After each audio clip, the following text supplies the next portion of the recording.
Welcome to Millennials Are Killing Capitalism. This is Jay. This is the conclusion of our two-part interview with Andrew Krinks on his recently published book, White Property, Black Trespass, Racial Capitalism, and the Religious Function of Mass Criminalization. Today, we explore the religious functions police play for Christian societies, in particular the U.S., and their relationship to theological concepts of redemption and salvation.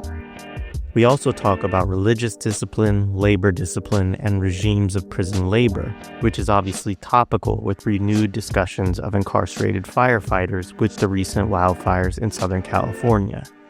Krinks also explains why the dehumanization of prisons should not be understood as a violation of their mandate, but a fundamental aspect of it, one that also serves a function within the religious ideologies from which the prison emerges.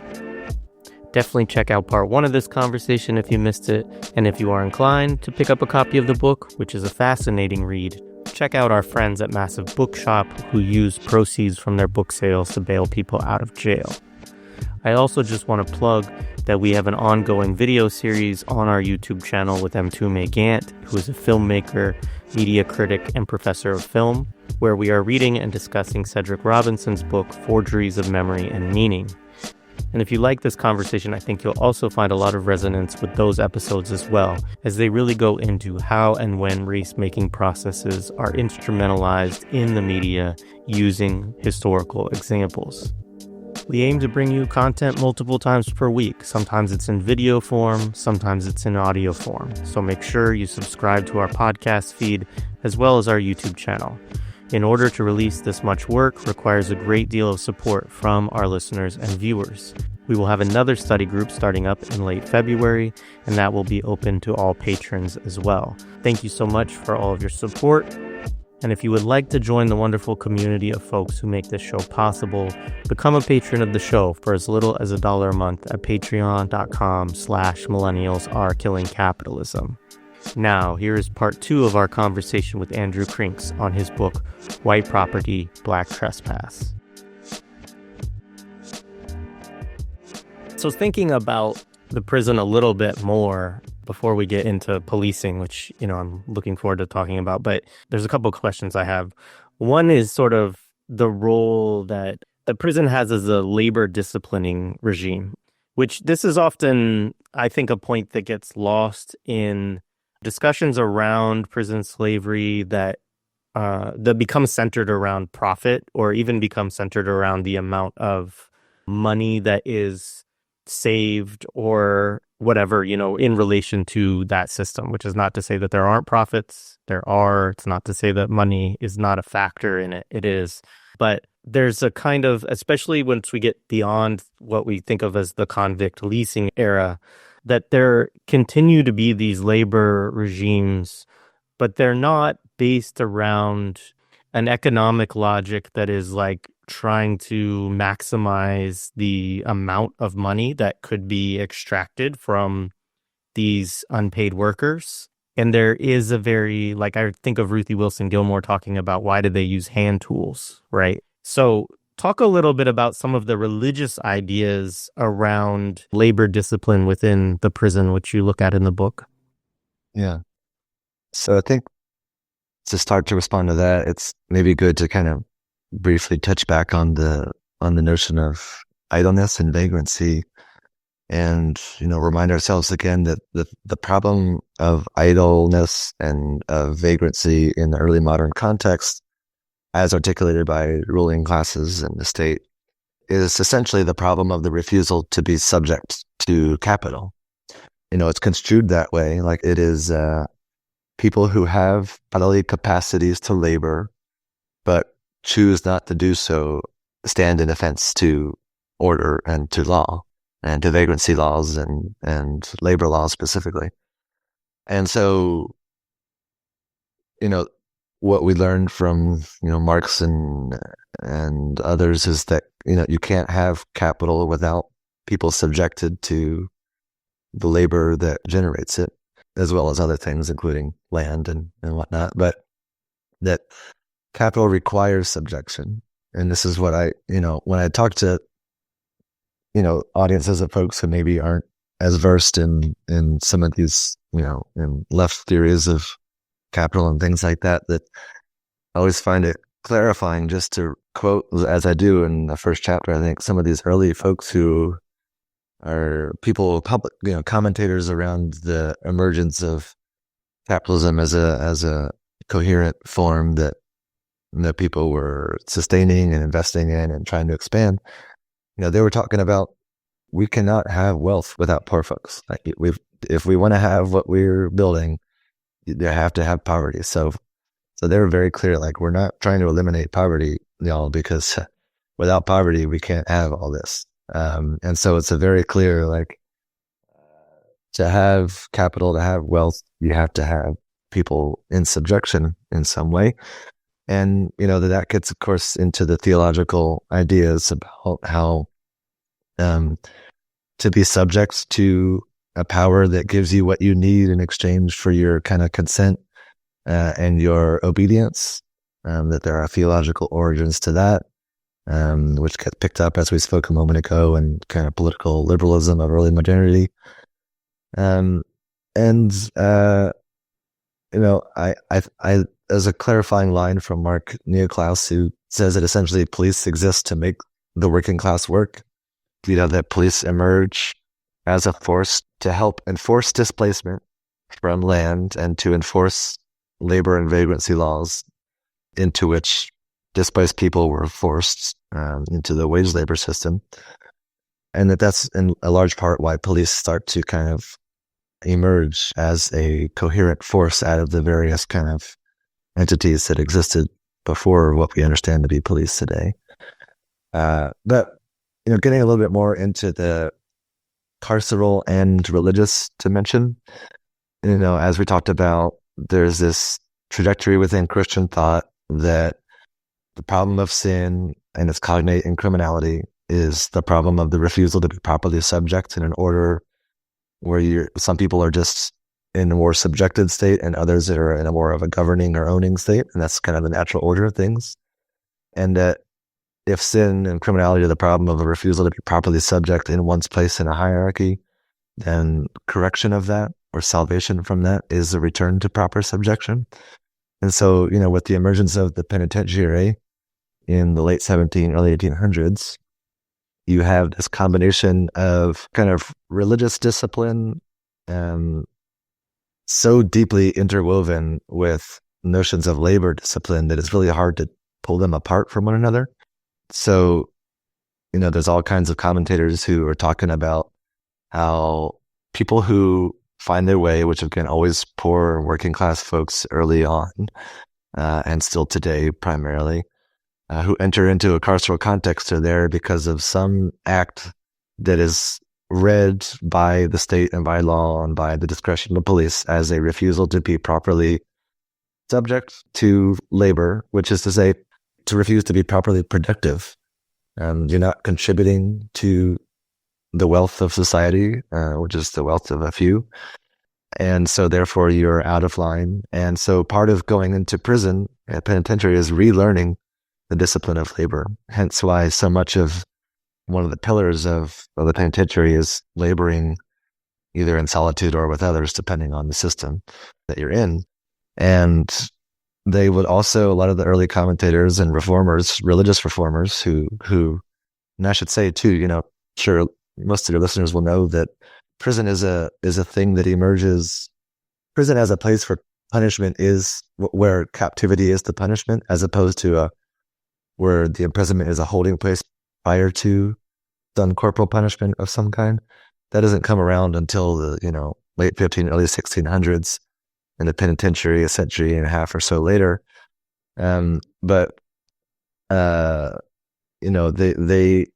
it is a institution, as Davis and others will point out. It is its own reform. It's a reform of previous things. So when people talk about reform, Davis and others have pointed out, the prison is a reform of something that came before it. And so to talk about reforming it doesn't make a lot of sense, because it already is a manifestation of an effort at reform on the part of religious folks in large part. And so there is this idea that to labor in solitude is to relearn the disciplines that one has lost as exhibited through their criminality in the form of some version of refusing to be in a proper place in a hierarchy that includes laboring of some kind. And so it's why poor folks who are not laboring, not contributing to the wealth of society and to its upper classes, are legible as out of line and out of place because they're refusing to labor in that way. And so, I'm going on and on, but the main point is that the penitentiary was designed to restore discipline to labor, which is understood always from the get-go as a moral discipline. Hence, the Protestant work ethic and things like that. And so some commentators and reformers would talk about that penal labor is a kind of a moral therapy of kinds, and that the prison could be understood as a kind of church where people are reformed into turning to their proper place in divine and human hierarchy, which requires some form of subjection to return to their proper place. You'll also have, interestingly, references in the book, some that there are some examples of people, in particular one, a 17th century priest I think in France, who are proposing and advocating for a house of correction by saying this is going to be like a religious institution. It's going to kind of be like a seminary, and it's going to kind of be like a site of manufacturing. And it's all of those things at once, and for the same reasons. To become moral is to become productive, etc. And so, to kind of close this out, on this question, I think the same is true today. Literally, in my own experience, attending parole hearings for a number of folks that I know on the inside, it's really such a tragic space in so many ways because, everyone knows that to get a decent chance at parole, you have to demonstrate a number of things, including a kind of a fealty, a kind of a submissiveness, obviously that you've reformed entirely and been rehabilitated, but it's always rehabilitated to becoming a productive member of society again. So there's that notion, that phrase that we hear a lot, that, incarcerated folks know that in order to get to freedom on the other side of the cage, at times some people, choose very, very understandingly and legitimately to take on that language of saying in a parole hearing context, that they have been prepared through their actions on the inside and rule following on the inside or policing themselves on the inside to return to society as a productive member again. Not productive, production. We're talking about, the origins of the system. And so while there's not maybe the same kind of, while I agree with you that, like the profit piece maybe is sometimes overemphasized in a lot of the discourse around what's wrong with prisons. Nevertheless, there is the function of the institution itself is to rehabilitate to becoming a productive member of society, and productive in some of the most literal senses that we could think of as working class people who know their place, who labor, who stay in line, and who know their place and stay there and police themselves and others in the process. And that itself is moral rehabilitation because, at least in my context in Tennessee, I don't know how it is elsewhere. I imagine there's some overlap. But so much of the kind of language that you hear associated with productive member of society, the case is made for oneself that one is ready to do that again in a parole hearing, for instance, by also explaining how many religious programs they've been through. So, those are religious volunteers insofar as they are appreciated, and sometimes they are and sometimes they aren't, depending on some religious volunteers are a little subversive and some are not. But when they're lauded and embraced by the institution, at least here in Tennessee, it's because they are participating in the work of inviting people into the narrative that they have to be rehabilitated into being a productive member of society, and that there's a degree of submission and subjection and obedience to God, obedience to law, that's often kind of, they're interchangeable in a sense. And so to get parole, you really got to be penitent. And part of being penitent is showing that and even, into the detail of saying, I have a job ready for me. That is often part of, and, you need a job typically to be able to survive, short of other resources. But nevertheless, there's this sense that you've proven yourself ready to leave those walls when you've proven that you are rehabilitated to the discipline of labor in some regard. So yeah, very much still from its origins to the present, I would say, an animating dynamic in these institutions. Yeah, you reminded me of Louisiana State Penitentiary, in Angola. There's a group of prisoners that make the caskets for the prisoners. And they actually made the one for Billy Graham, Reverend Billy Graham. And there's a whole, like, I didn't have time because it just came back into my head to like look, but I believe it's also associated with, um, so let me just add. So there are also, to what you're talking about, within a number of prison systems, there are, what do they call them? There are separate housing units, basically, that can be given to prisoners who, in some places, they might call them privilege units or other things like this. But they basically, you get usually all the prisoners who are in these units work, they all have jobs. But some of them are also faith-based units. So sometimes it's also, in addition to that, that they're working, and they're also a very kind of religious group of prisoners, or prisoners who are ascribing or participating in a lot of religious activities. And I believe, I'm not positive on this regarding Louisiana State Penitentiary, but people could look into it. But I believe the group of prisoners that make the caskets are in both of those categories, essentially, that they're both those that obviously they have a job, their job is to make caskets, but they're also, I believe, a part of a kind of faith-based unit on the prison.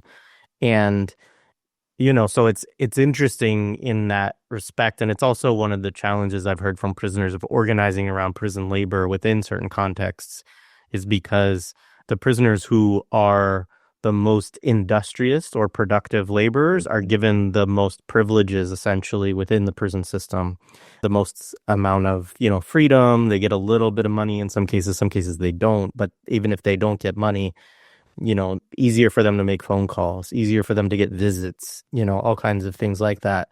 And yeah, in Louisiana State Penitentiary, obviously the primary source of these, or primary purpose of these caskets, is that they actually are used to bury the prisoners who die in the prison, because so many of the people that are there are lifers, and they will be there until they die, and so, a particularly, Yeah.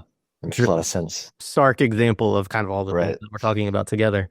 So there's this other point you make, which I really appreciated this connection, about the idea of dehumanization, which we hear this a lot. I hear this language too from prisoners in terms of how dehumanizing prisons are, and all the ways that they dehumanize them, and there can be a kind of litany often that we develop when we talk about how the harms and the problems of prison, of all the ways that people are dehumanized within them.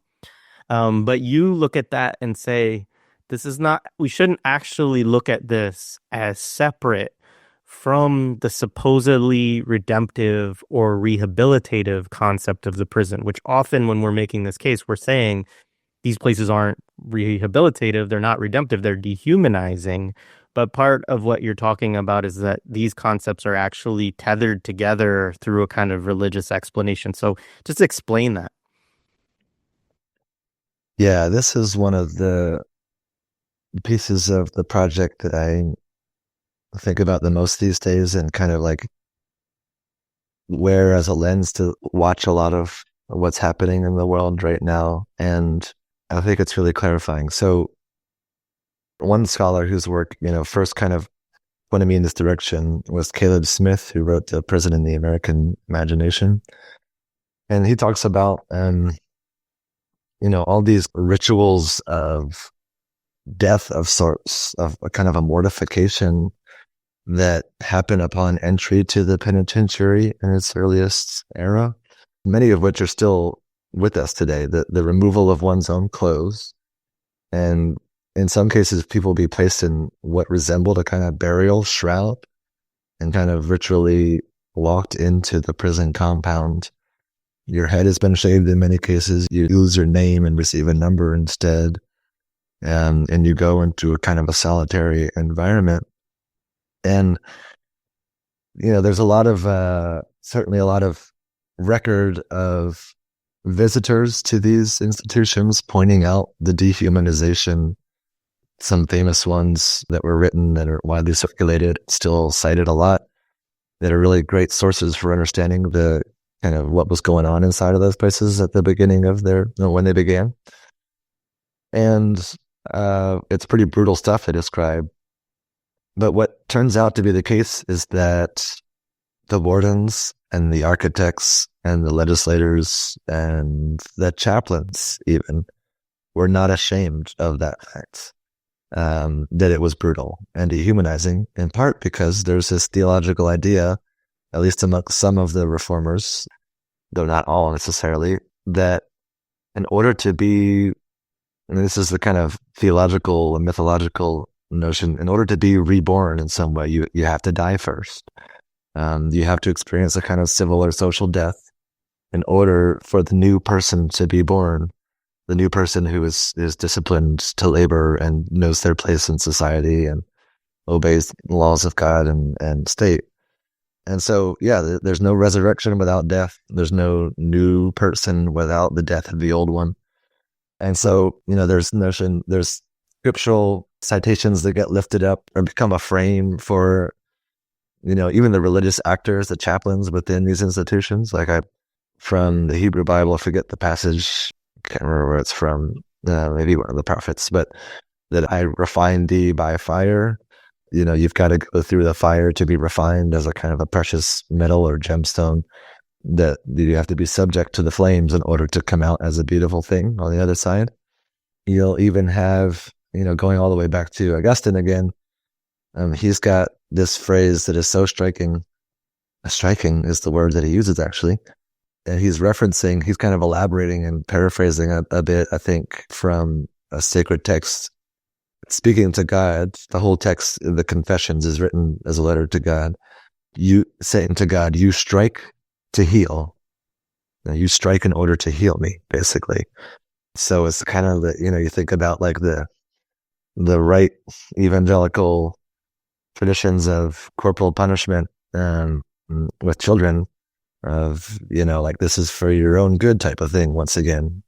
And so there's a couple of examples of this that I lift up that are really, I think, illuminating to me, and I hope to others. One was the case of the state of Maine Supreme Court in 1834 in this decision to uphold a vagrancy law that created this body of overseer police, the kind of overseers of the poor specifically, who kind of would swoop in and pick up folks who were begging and wandering and whatnot.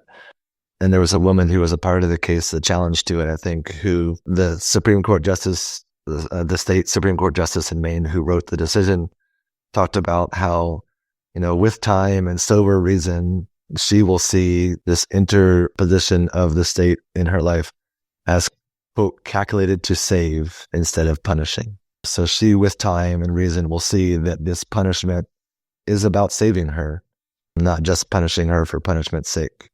But at the same time, this same justice is talking about how the rest of us are saved from her while she's being saved from herself through this intervention of police power and state power of captivity. And he'll use the language of contamination. Like we're, without these overseers of the poor, our social order risks contamination. So, we might get to that later some more too, but the metaphors of purity and pollution really are prominent. There's more I might say on that later, but to kind of move towards wrapping this up, I'm actually thinking back to, the part of the preface of our conversation, and the premise was your recent conversation with Kali Akuno, talking about the measures that passed in California and these very carceral measures of punishing the theft of lower class folks and prison slavery, kind of upholding notions of prison slavery, and that people saw it knew what it was and said, yes, that's what we want. And that part of his answer was because we live in a Christian nation. And I think that we really have to reckon, like it's inadequate to just say, as so much of the kind of liberal commentaries around what's wrong with prisons is, once they were about rehabilitating people back in the day, and that they lost their way, and that we should actually be redeeming people and rehabilitating them as opposed to just punishing them. But of course, what I'm saying, first of all, is that the beginning wasn't so romantic. It was always poor folks who were being punished, and they were being punished because of their poverty and their lack of labor discipline, which is understood as an offense against God and order, but also that the punishment is the redemption, according to the line of thinking that gives birth to these institutions. And I think we need to really reckon with the fact that people know what goes on in prison and think that it is good for all of us, not just good for the people there, but good for all of us, that when people are being saved from themselves, that we are all saved in the process, and saved as in made safe. And in my last chapter in the book, I kind of riff on, this etymological connection that it's just glaringly like obvious that I didn't come into until partway into the writing of the book, that safety and salvation come from the same etymological root. To save is to make safe, and to make safe is to save. And it's why I render to kind of, to kind of emphasize this connection, I render it SAVE -ty, savedy, to kind of like drive home that there's something mythologically like salvific and grand and ultimate going on when there's this pursuit of safety that includes bringing people into subjection in some form. And it's why I found, Baldwin's letter to Angela Davis from 1970 so deeply clarifying that, it frames the last chapter of the book, which I call Measuring Salvation in Chains and Corpses. The quote from Baldwin in his open letter to Davis is that, why do we still have chains on black flesh in our country? I thought we were done with that. But no, they revel in it now more than ever. Baldwin says, we seem to measure our safety in chains and corpses, which in classic Baldwin form is such a striking image, that safety, like this one of the most positive words a human could imagine in the English language, is measured in units of chained people and corpses, human corpses.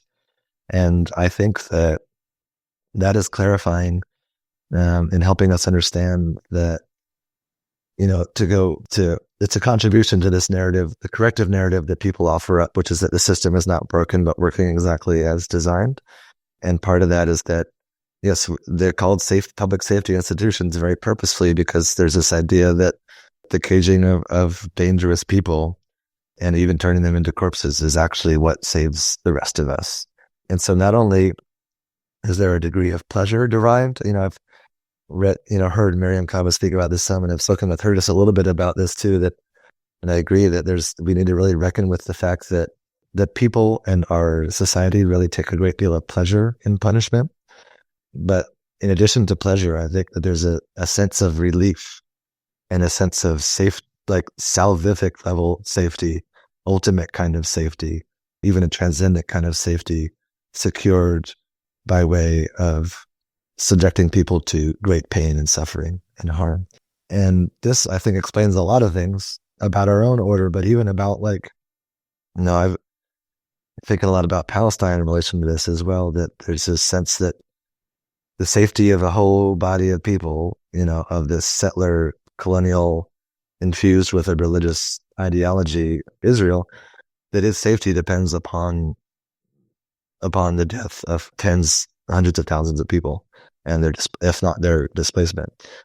And so, one last thing I think I want to say is that the case that I lift up from Tennessee is one of the most clarifying for me as well, of this sheriff's deputy in Hamilton County, which is outside of Chattanooga, who is, the recipient of a bunch of lawsuits for sexual harassment and violence while on the job as a cop. But there's this one case in particular where he pulls over a woman, a white woman. He's white as well. Pulls her over, is searching her car because he says he smelled marijuana. He tells her that he feels God's spirit while he's searching her car. He calls her a piece of shit, but then says, "You can get out of this if you let me baptize you in the lake." And so, there's no such thing as consent really in a kind of manipulative, coercive context like this. So she goes along with it despite not wanting to, because maybe it's her chance of getting free in this moment. And so he asks her to take off all her clothes. She doesn't. So she goes in her clothes. He takes off most of his clothes and his underwear. He basically assaults her in a cold, frigid water while another cop films it and baptizes and assaults her simultaneously at one and the exact same time. And so the fact that this may be baffling to a lot of people that like he could both call her a piece of shit, but also literally say, "Are you saved?" Like in the same exact breath may seem like a contradiction, but I think it's really illuminating that it is taken to an extreme conclusion. It is the logic that animates the entire system, not just its extreme iterations like this. That the subjects are a piece of shit, and you ask them if they're saved, and you save them from themselves, and you save the order by saving them from themselves and separating them from the rest of us. And, I take a line from Foucault who talks about that the penitentiary like returns to the state, the subject it had lost. And in a similar way, I elaborate and say that these interventions of state violence return to the state and to God, the subject that they had lost, a certain kind of God at least. So yeah, I think that understanding the brutality and the dehumanization as an expression of an aspiration of saving people and therefore saving the larger social order, those things really should be thought together if we want to understand what these systems are all about. Oh, yeah, absolutely. I was trying to think as you talked about, I feel like when we talked to Ashton Crawley, I know that Ashton Crawley had a role where he was going into prisons, and I think it was as a like theological student, and that was like the worst, that like that experience actually turned him off of religion so significantly. In addition to obviously he has other critiques, around queerness and blackness and everything, but that I believe that was what it was. Like I was trying to think of whether he was a social worker or something like that in that context, but I think he was a religious studies student or something like that and worked under a prison chaplain or something like that. And as you were talking about the role of those folks, it reminded me, there's a lot of these critiques from people who are psychologists, psychiatrists, social workers, doctors, nurses about like, how can you perform these functions within the prison when, you have these certain oaths around not doing harm and other things. And I think that, again, that logic of like the connection of the dehumanization to the salvation, to the redemption in that kind of religious function might help us think too about how do people understand these things, understand the work that they're doing is actually still productive, even as it seems so unethical to some of us, Right. And, quickly, I'll just add too, it's between the lines, but I want to make sure it's explicit that, if the guiding narrative of so much of this order and some of the state actors is that part of the story of the ultimate story of who God is that, and of how God saves humankind is that the essential ingredient was punishment, and that's what makes everything redeemed, then like it's kind of no wonder that punishment is seen as so integral to making things right and redeemed. So yeah, it's a clear line. Yeah, thank you. So we haven't talked that much about police yet, except in passing. And obviously that's really, as you said, our previous discussion, like that's what this is about, essentially, this book. And so I'm going to read a quote that I thought is just an excellent passage on the role of police, so we can kind of then go into and talk about their role a little bit more. So you write, "In order for patriarchal and possessive whiteness to attain godlike," and then this is the quote from Du Bois, "ownership of the earth forever and ever, amen, the criminal threat of disorder posed by people whom racial capitalism and settler colonialism dispossesses must be managed and ultimately eliminated. You cite that, as you posited in Chapter 3, eliminating threats to sacred order requires divinely ordained violence, and the divinely ordained use of violence belongs to police. Police are best understood as a mortal god in the sense that police power creates the conditions for whiteness to be divine and for property to be sacred, defends whiteness and property from the enemies of God and order, and sustains them by reproducing their pseudo-divine status through the order maintenance interventions they carry out.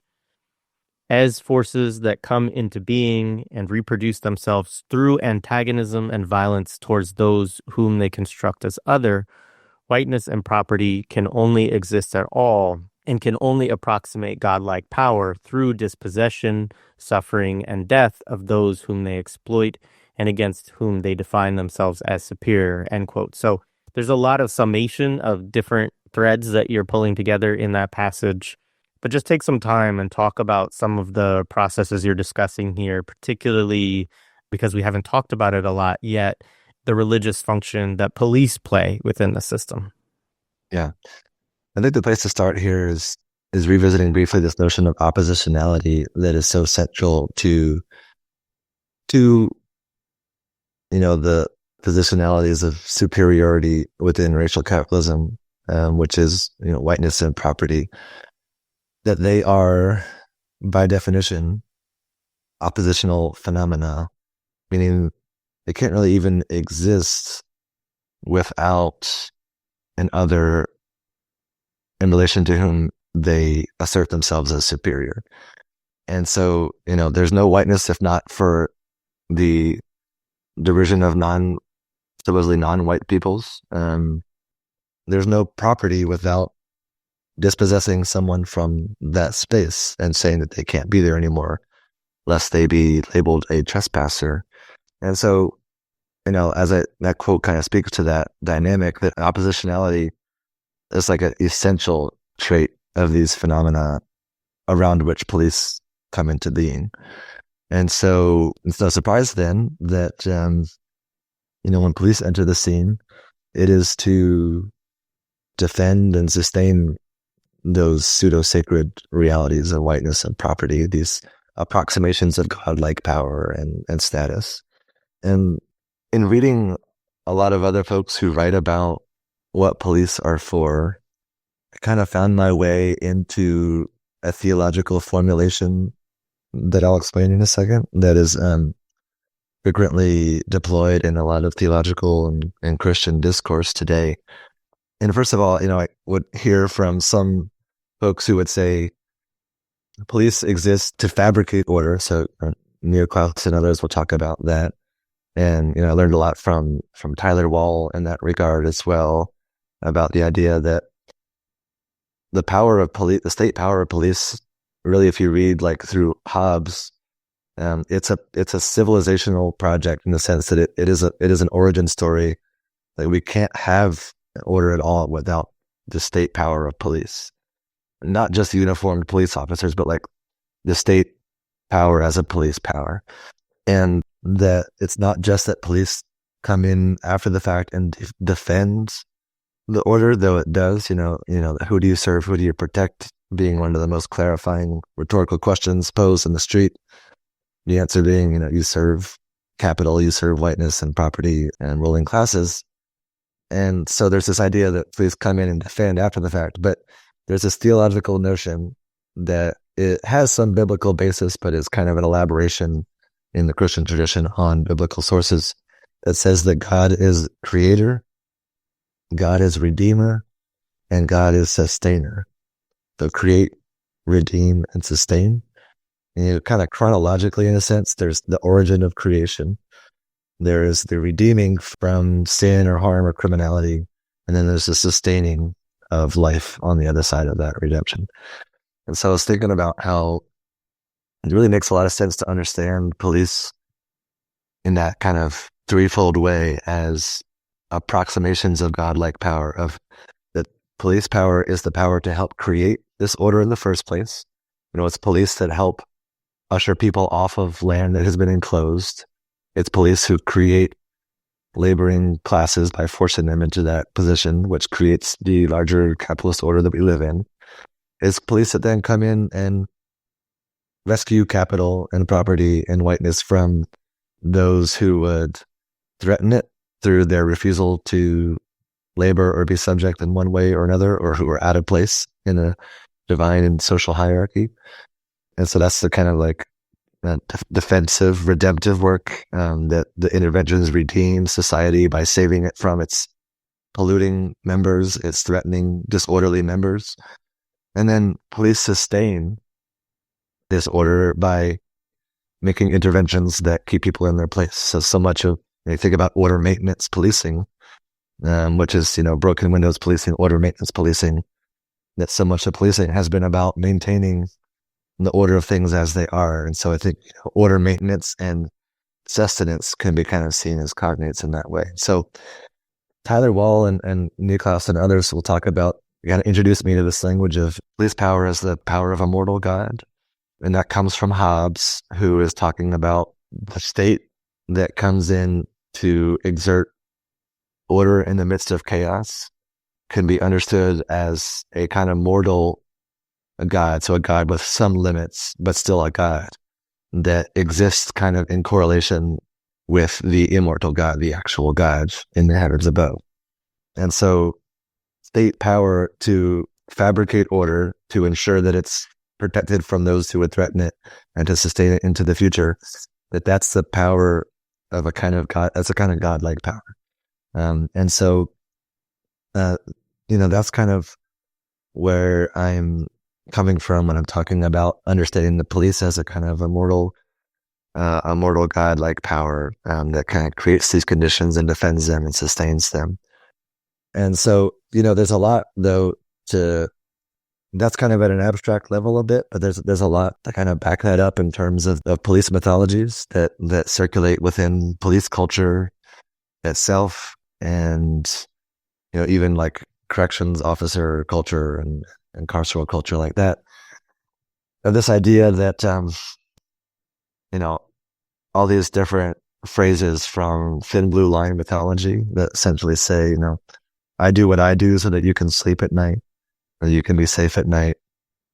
The thin blue line itself is a mythological, a religious mythology of sorts that says that if not for this thin blue line, which is the police, chaos would overtake order, the profane would overtake the sacred, the evil would overtake the good.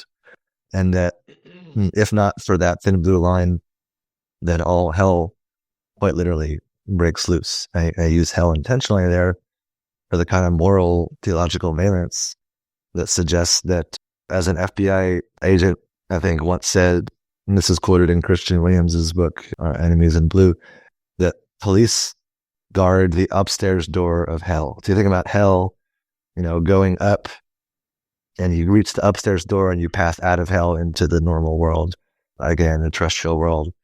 And that police guard that door because otherwise hell breaks loose. So it's holding back that line, and that is a godlike sacred power and capacity. It's a presumption of a sacred power, godlike power, to be able to do that. And so there's a lot that could be said. There's others who write about kind of police culture and the mythologies of thin blue line and mythologies of good and evil that really predominate within the discourse of how police define and explain their own work. Yeah, so that's a bit about that. Yeah, thank you. To shift gears a little bit, you also do cite, Marx and Engels in the book. And in particular, there's this great, brief section where you talk about some of Engels' thoughts about law and order, and he actually uses some of this kind of religious language, or understands their role as sacred to the order, but obviously also to the ruling class, right? And so if you could just talk a little bit about how he sees this, and what you thought was instructive about kind of his analysis, obviously coming from a very Marxist materialist background himself, but still understanding also this kind of religious function that they're playing. Mm-hmm. Yeah, it's always striking when you kind of start to become more familiar and like view the history of these institutions through the kind of religious framework, that you start to kind of see these kind of early subliminal, if not outright like explicit references to the religiosity of these institutions. And even if Engels is not out to prove necessarily the exact same things that I am, he lends his voice to it. And so, there's this passage where he's talking about, for the ruling classes, law and order are sacred, and he uses the word sacred, and that the sanctity of law isn't just like self-evident. This is his materialist critique, a very Marxist critique in the sense of Marxist critique of religion, which is that it serves to kind of create an illusion of power that lulls people to sleep and keeps them from activating against the power that exploits them. And so he's contributing to that narrative to show that the sacredness of law and order, it's not real sacredness. It's not truly of God in some sense, but it's sacred in the sense that it absolutizes the will of the ruling classes, which is a way of saying it turns them into God in a way. And that he'll say that the ruling class finds his God not just like in the heavens, but in the law that the ruling class creates. And so it's this kind of self-aggrandizement, this kind of self-deification, and that law and order are sacred because it absolutizes the will of the ruling class. But the crux here in the passage from Engels is that it doesn't just happen because they say that that's the way it is. The sacredness is secured, in effect, by, his language is, the wonderfully soothing power of the policeman's truncheon. It's a really, really like compelling line, that like the stick in the hand of the cop is what makes the order sacred. And so this comes at the end of my chapter where I'm talking about how police power, like, it's not just that whiteness is understood as divine and that property is understood as sacred and that there's just an assertion made and then it gets to be true and it's accepted as true. It's only made materially true through the policeman's like nightstick, metaphorically speaking and literally speaking, and the other weaponry and tools that they use. And so there's a sense in which if the ruling class and if whiteness and property and white propertied men are the closest approximations to godlike power, and if we understand godlike power to be about transcendence of vulnerability, a lack of limits on power, like infinite power of sorts, utter independence and whatnot, if those are the traits of God and those are also the traits of the ruling class, then it doesn't just happen because they say so. It happens because police secure those conditions for it to be materially true. The policeman's truncheon creates the conditions in which it could be said that white propertied men are invulnerable, that their power is infinite, and that what they say becomes real, regardless of whether it's real or not, because it's the police power that makes it so. And so, I close that chapter saying that criminalization makes white property men divine.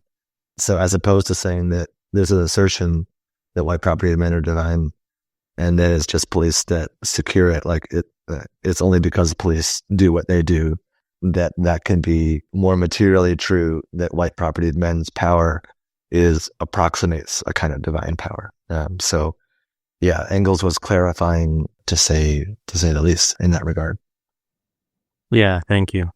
So you had talked about this a little bit earlier in making some of the different connections. And this is like, basically I read this whole chapter, and it's also after, which is the Measuring Salvation in Chains and Corpses chapter that we talked about earlier. And I kind of like threw everything into a blender and asked a big question about it. So I won't go through all the pieces of this because we talked about some of it already, but just to say that I agreed in terms of reading this chapter, Measuring Salvation in Chains and Corpses, particularly when I thought about Measuring Salvation in Corpses, it did in some ways in my mind stick to a certain question which I have had, which is sort of like, why aren't more people outraged by genocide in their time, and like genocide being so easy to visually see if anyone, I mean, I imagine if people don't have certain algorithms or they don't go on certain apps, they can avoid it if they want to and not think about it at all.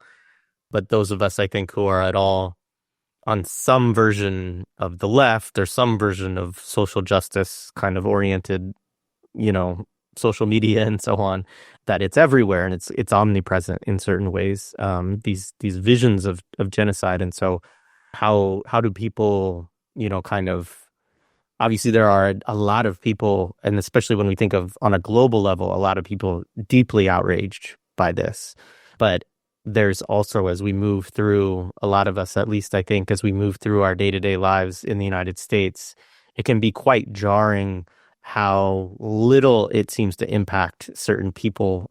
And again, I think this chapter, well, certainly not the sole explanation, provides kind of one possible explanation of that for some people. And so in this chapter, there's a number of things that you look at. So you look at the kind of National Association of Evangelicals and Billy Graham, who I referenced earlier, which I did go back and look. And he and his wife also gave $200,000 to Louisiana State Penitentiary to build up programs for prisoners to engage in Christian ministries and things like this, and paid for them to create the caskets for his parents, which then he had the prisoners who create them engrave their names on them, and all of them died in prison subsequently, the ones who created the caskets for his parents. And then of course his casket was also made of the same. And very interestingly, the prison carpenter or whatever said that they should choose a better wood for their caskets. And he was like, no, go with the pine, sort of the cheap material that prisoners make. So anyway, that's a whole rabbit hole into itself. But I'll include a couple links to a couple articles on that for people who want to look at that a little bit more. But just say that to say Billy Graham is a very interesting figure, and he connects in this chapter. And you talk about him in particular after the Watts Rebellion, and then, you relate this to James Baldwin's understanding of the role of the sheriff and the white fundamentalist minister in the United States. And you talk about this idea of the elimination of property's enemies. And so, there's also this thing that you talk about, again, through Baldwin, of this sort of white delusion that hell is a place for others.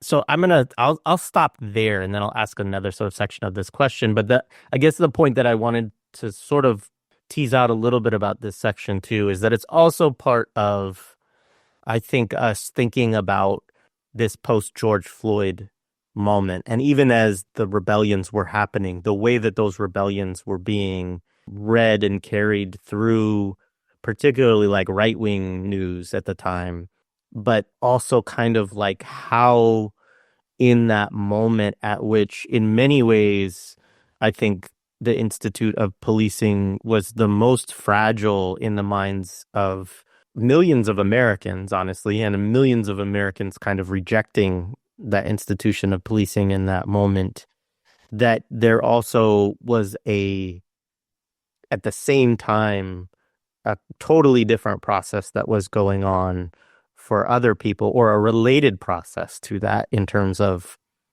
if this many people are rejecting this system, that we have a kind of deep problem that we have to reckon with. So yeah, talk a little bit about that section and those components, and then I'll pull in a couple other threads probably, but yeah. Yeah. So,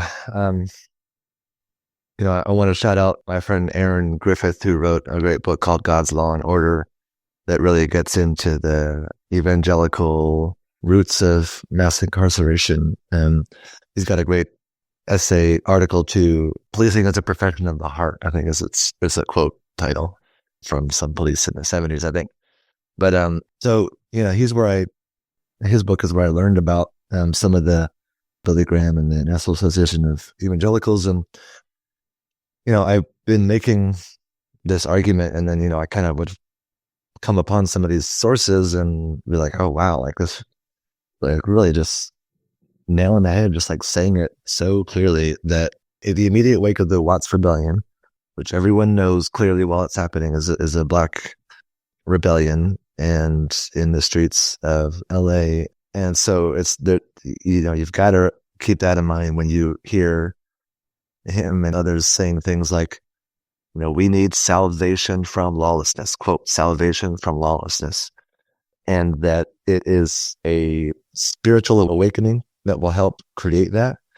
And the police will play a central role in that spiritual awakening. Some wild stuff just to kind of tether together this kind of evangelical theological language of a great spiritual awakening, and that police will play a central role in that. I think that is really clarifying in a similar way that Baldwin's line in To Crush a Serpent, his essay, is clarifying around the fact that the white fundamentalist minister and the sheriff entered his life in the same breath, he will say, in the same moment, and that both understood themselves as kind of creating a sense of order and safety, and that he was the problem in that order and the pursuit of safety, him and his people. And so, he talks too about, I think it's in that essay too, about how safety and God were kind of like synonymous in his young kind of religious mind and in the minds of the white religious world around him. And so I think, these are all kind of these threads that are really clarifying and reiterating this idea, again, that salvation comes through the mechanisms of capture and captivity, hence why they're called public safety institutions, and that's been so widely accepted to this point. And that the work of capturing and caging people is the work of God in some regard. There's a lot of evidence, as Aaron Griffith and others lift up, throughout the last 50, 60 years of police really leaning into this idea that they're soldiers in God's army, so to speak. They're doing the Lord's work. That's a little quote that you'll see time and again. And so it's not just if you can have an irreligious mythology that's just kind of just a myth without like the religiosity aspect of it, if that makes sense. The Thin Blue Line can be that, but there's so much like Christian religiosity that's wrapped up in all this as well. And, I think that it is clarifying also that so much of the writing from people in prison over centuries now, and I keep finding this, like I cite a handful of them, but I keep finding it as I read, of reference to prison as a kind of hell. And that's a very common like way of referring to what prison is like. And as we talked about earlier, it's not an accident because that's kind of intentional.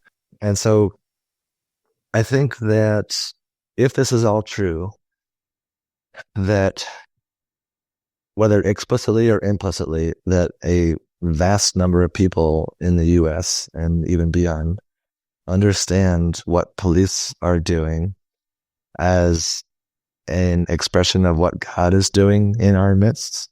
If that is accepted, and you don't even have to be an evangelical or anything like that to kind of, be invested in that on some level. I feel like it's actually quite subtle the way that idea gets embraced, like even in non-theological and non-spiritual terms, partly through Thin Blue Line, but like all kinds of, my kids are at a daycare that's great, like great daycare, but we have to navigate the fact that actually his previous daycare, he's in preschool now, but the previous one too, they brought in a police officer with a dog, like Captain Jack, for his name, the dog's name was, and having to talk through that, and like on the little bulletin board in the corner of my 1-year-old's class is a cop, like a smiling cop.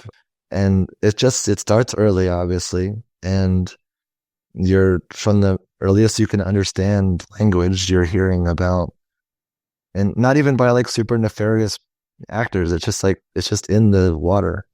It was so widely embraced that police are a force for rescue and salvation of sorts that approximates something like what God does, even if we know they're not actually God, but they're doing God's work in some regard. And so again, all of that is true, whether you articulate it in clear theological and political terms, or whether it's more implicit for you, as it is for maybe a majority of people, perhaps, I don't know for sure, but a lot of people in this country.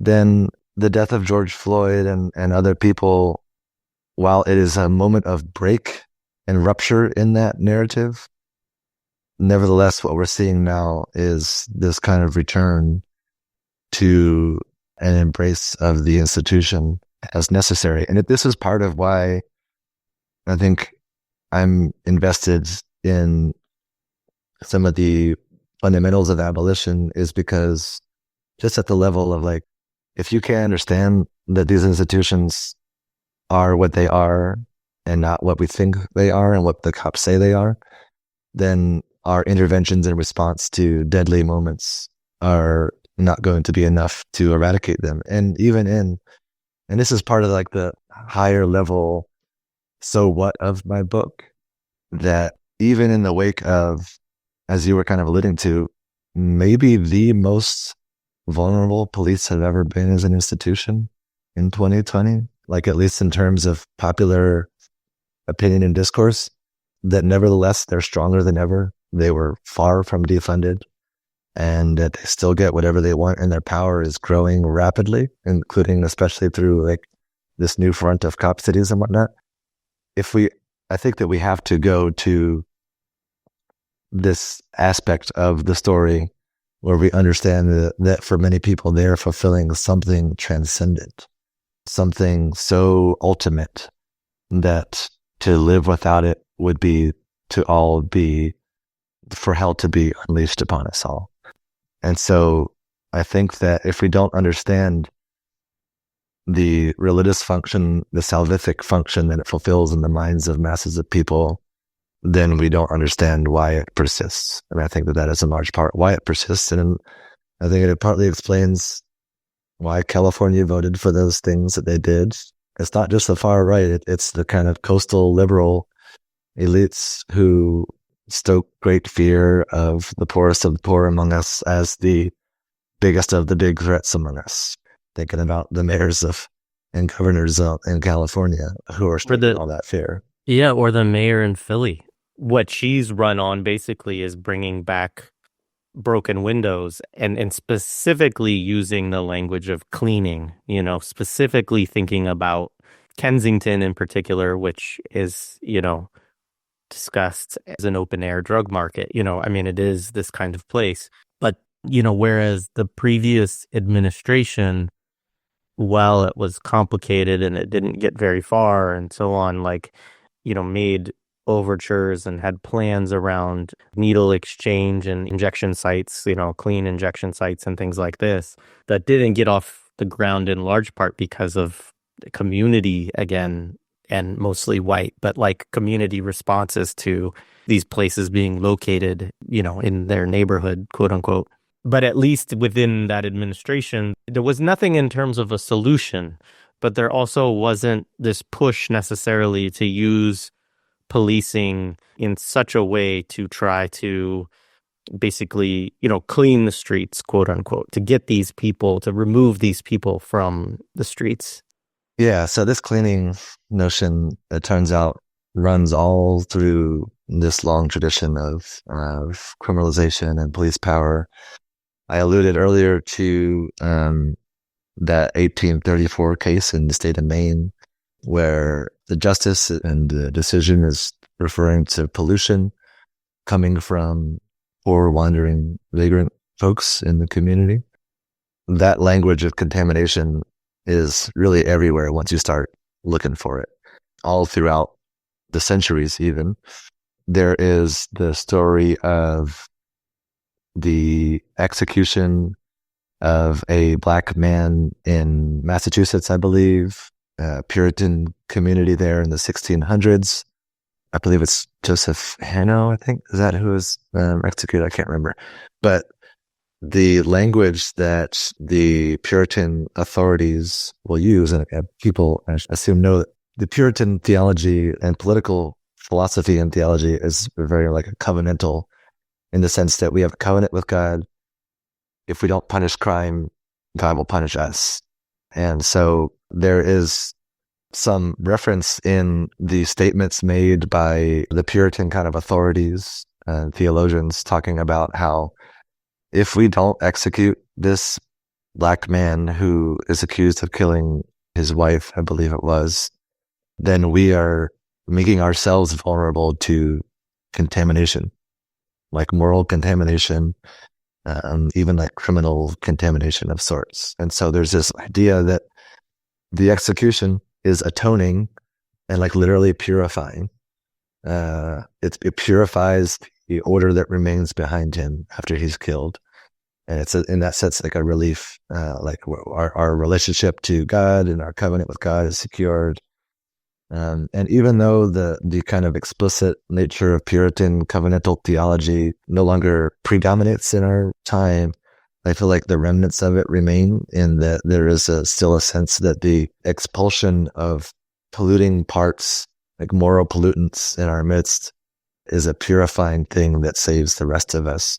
And so, you can see that language even all the way back to Anselm in the Middle Ages, who has a way, I don't think we talked about before, one of his metaphorical interventions around describing what God does in the death of Jesus to initiate salvation. Humans are impure. They are polluted. They're in a state of sin, which is a state of corruption. He doesn't say this, but he talks about, imagine God as a one who is an owner of pearls, items of great value and sign of wealth. If those pearls were to be dropped in mud, God wouldn't just pick them up and put them back in his purse again, because that would contaminate all the rest. All the mud would get all up in there and all of your valuable pearls would be muddy. And so he says, no, you wash off, you purify the pearls before you put them back into the purse or the community. And so that is part of his way of explaining why purification has to happen in order for divine human hierarchy and order to be saved and sustained. And so in like manner, I think that this metaphor of pollution and impurity really persists in very raced and classed ways as well, across time. And the power of police is always seen as a purifying, cleaning, sanitizing element. We've heard the rhetoric of cleaning the streets has been around for a long time, obviously, as I'm saying, but I think that really in the 80s, that probably started to take off a bit more with the advent of broken windows, which, briefly is a philosophy of policing that very much builds on earlier eras of police power, to say that if you don't cut off the small sources of disorder in the form of lower class folks doing what they have to do to survive, then you're opening the door wide for more serious offenses to take place. But it's a kind of faulty bit of folklore that becomes the basis for the evolution of policing in the 80s and 90s. So 82 is when Wilson and Kelling write an article in the Atlantic Monthly about broken windows. And it's in the late 80s, early 90s that Giuliani and Bratton in New York really kind of take the banner and run with it until it becomes the philosophy that guides pretty much all policing in the U.S. Into the present, where even Bratton and Giuliani will talk at a certain point about, like, one of the targets was the people in the early 90s who would, wash your windows at a street light in order to try to get some change. And he would refer to them as squeegee pests, as this kind of like get rid of the pests kind of idea, which is associated with dirt and decay and like invasion of an insect kind of threat. And there have been books written about the ways that police talk about the work that they do as taking out the garbage, as cleaning and sanitizing space. And, still in the language of ruling class possessors and displacers, in the movements of the dynamics of gentrification, which, as Neil Smith would point out, is a kind of a frontier colonial logic as well, where you're cleansing the space, you're bringing light into dark spaces, you're bringing cleanliness into dirty spaces, and therefore redeeming those spaces from blight and decay and wastes, as we talked about with Locke and all that earlier. And so there's all this rhetoric around disease and pollutant, but also monstrosity and beastliness, that the work that police do is to fight off beasts and monsters. And, one of the places where we see this most glaringly is in the testimony of Darren Wilson in the murder of Mike Brown in Ferguson. So there's pollution, there's beasts and monsters, and there's the demonic in terms of the enemies of order and of police. And so, of course, the line that I quote from Darren Wilson when he's being asked, I think weeks after he killed Mike Brown, to explain what happened, he, of course, is trying to justify himself to some degree by saying he just looked so angry. The only way I can describe it, it looked like a demon. And he says it looked like a demon, not he, but it. And, you know, some might say he was just trying to secure his freedom. He was trying to make a case that clearly he was not at fault, that he was just doing his job and protecting his community from somebody who was a criminal and a danger. So painting him as aggressive and monstrous and like Hulk Hogan, he will say at one point, and also like a demon for his anger and violent anger. But I argue that it's not just that he's trying to secure his freedom, it's that he's speaking very fluently the language of police mythology, which is that those who trespass and are out of place. I even cite a religious scholar, Ash Jonathan O'Donnell, who talks about demonology. Demons are entities that cross boundaries when they're not supposed to.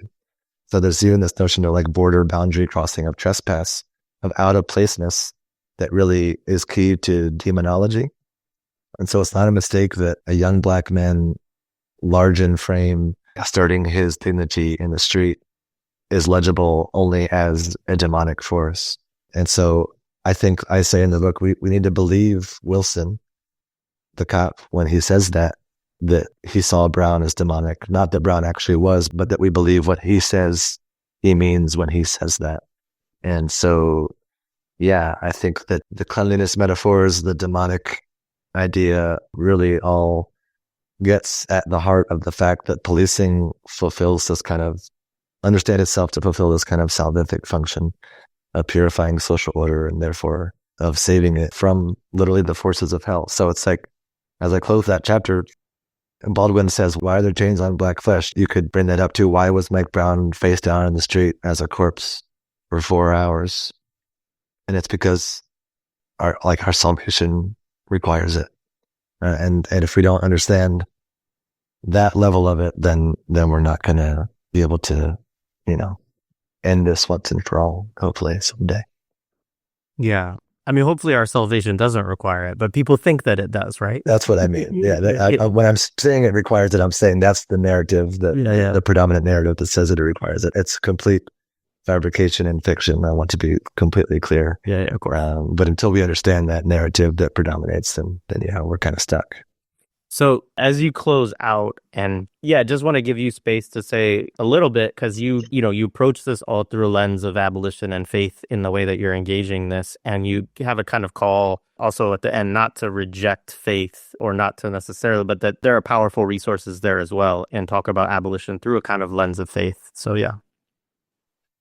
so one might read this and say, oh, wow, religion really is quite a problem here. And the key to getting beyond carcerality and all that is to get past religion as well. And I don't necessarily take that position.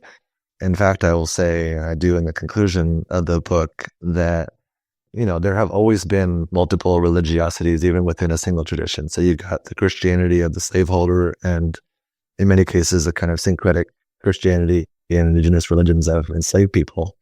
And so there's always traditions within traditions. And, I think that if we want to get rid of the faith in police and prisons that currently dominates our country and beyond, and the faith that says that they bring us salvific safety, and we have to engage people at the depth levels of like meaning-making levels of even like existential, mythological, even religious and spiritual levels.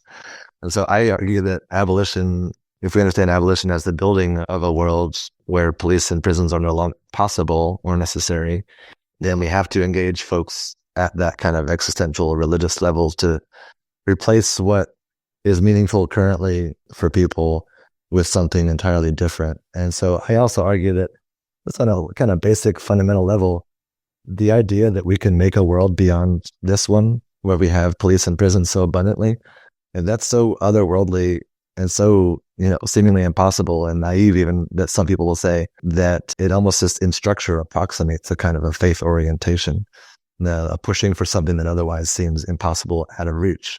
And that's kind of the hope and faith and trust in that possibility, is a kind of a faith, structurally speaking. And not only that, but I think that Christianity as well as other traditions have other trajectories within them that aren't the carceral ones, that provide great resources for liberation and for visions of futures where people have what they need to thrive and to be well and to navigate conflict and do all these kinds of things. And so, yeah, I'm currently exploring now and kind of where I'm going now with my kind of scholarly work that's connected to my activist work, organizing work, of exploring how the practices that comprise the work of trying to nourish a world into being where we don't depend upon police and prisons in the way that we do, that work can be understood as an expression of a kind of political spirituality or a kind of secular faith or a religious faith, of all kinds of faith, and in a very expansive sense of the term. And how, I think about how some anthropologists of religion will describe, like, religion is not just belief, it's about practices that mediate a sense of something beyond what we can see and know, and like it makes it real for people. So when people go through all kinds of rituals, they're doing work that generates a sense of a beyond. And so I've been thinking about, can we think about the beyond, in the phrase beyond, a world beyond cops and cages, as a beyond that can be understood in terms of a kind of a religious beyond, where the practices we're engaging in are making it real, both in the sense of it being real and available and possible, but also in the material sense of it being, of structures emerging where we can relinquish the hold that these institutions have on us and start to replace them with all kinds of other things. So yeah, that's the more to come on that front from me, hopefully with time. But and I did write about it a bit in that other collection that we're both in, but I'm working on it still. So yeah, that's a bit about that. Right on. Thank you, Andrew. This has been great. It's been a pleasure to have this conversation with you. Thanks so much for having me. I've enjoyed it.